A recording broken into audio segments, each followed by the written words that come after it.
नमस्कार काका. नमस्कार. ही तीळ आपण सोंगलेली आहे आणि तिळाची आता कोणती प्रोसेस चालू आहे?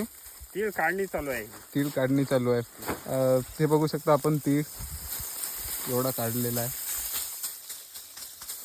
आणि तुम्ही म्हणजे कोणत्या महिन्यामध्ये तिळांची लागवड केली होती? 17 जानेवारी. 17 जानेवारीला. आणि सध्या आता 4 ते 5 मे तारीख आहे समजा. तर हा तुम्ही तीळ काढू राहिले. तरी तुम्हाला आता एवढ्या तिळामधनं हे किती एकरमध्ये लावलं होतं तुम्ही? हे 1 ते 1.25 एकर आहे. 1 ते 1.25 एकरमध्ये. आणि तुम्हाला किती उत्पन्न एक्सपेक्ट आहे याच्यामधून? किती उत्पन्न आपण मिळावं असं तुम्हाला वाटते? एकरी 6 ते 7 क्विंटल, 5 ते 6 क्विंटल. 5 ते 6 क्विंटल.